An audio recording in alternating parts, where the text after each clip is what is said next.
Asia میں موجود خشکی اور پہاڑوں سے گھرا ایک آزاد ملک ہے۔ افغانستان کا مکمل اور سرکاری نام اسلامی جمہوریہ افغانستان ہے۔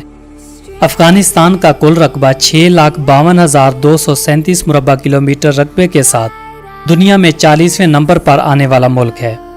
افغانستان رقبے کے لحاظ سے فرانس سے صرف 7 مربع کلومیٹر بڑا اور برما سے صرف تھوڑا سا چھوٹا ملک ہے۔ افغانستان کی کل آبادی 3,71,15,208 نفوس پر مشتمل ہے اور آبادی کے اعتبار سے یہ دنیا میں 39ویں نمبر پر شمار ہوتا ہے۔ افغانستان کا پرچم 3 مختلف رنگوں سبز، سرخ اور سیاہ رنگ پر مشتمل ہے۔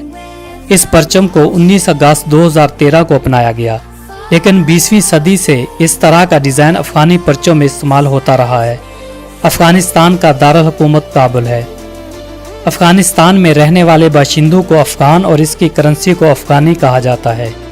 ایک افغانی پاکستانی 1.88 روپے کے برابر ہے۔ افغانستان کی سرحد جن ممالک سے ملتی ہے ان میں مشرق اور جنوب میں پاکستان، مغرب میں ایران، شمال میں ازبکستان، تاجکستان اور ترکمانستان ہیں، اور شمال مشرق میں چین کی سرحد واقع ہے۔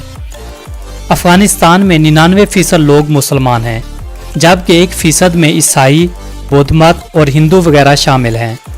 20ویں صدی میں یہودیوں کی تھوڑی تعداد افغانستان میں مقیم تھی، جو بدلتے حالات کے ساتھ افغانستان چھوڑ کر اسرائیل اور امریکہ منتقل ہو گئے تھے۔ افغان باشندوں میں سب سے زیادہ پشتون، تاجک، ازبک اور ہزارہ نسل سے تعلق رکھنے والے لوگ آباد ہیں۔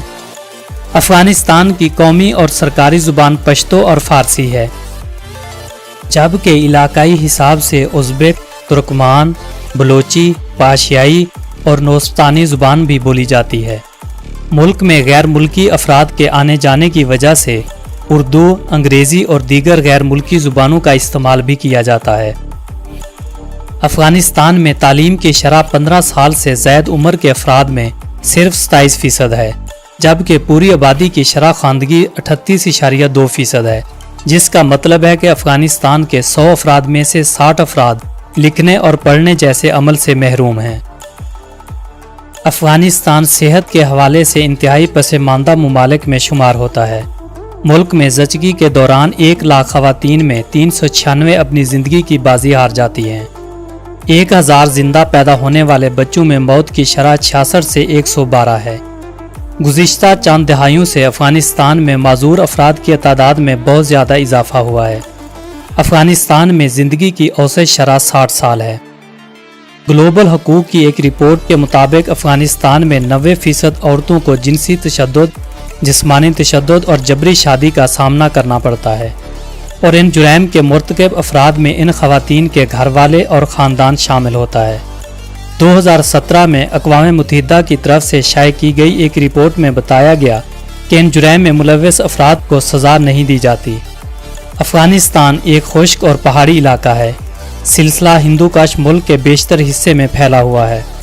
افغانستان کا بہت کم رقبہ قابل کاشت ہے۔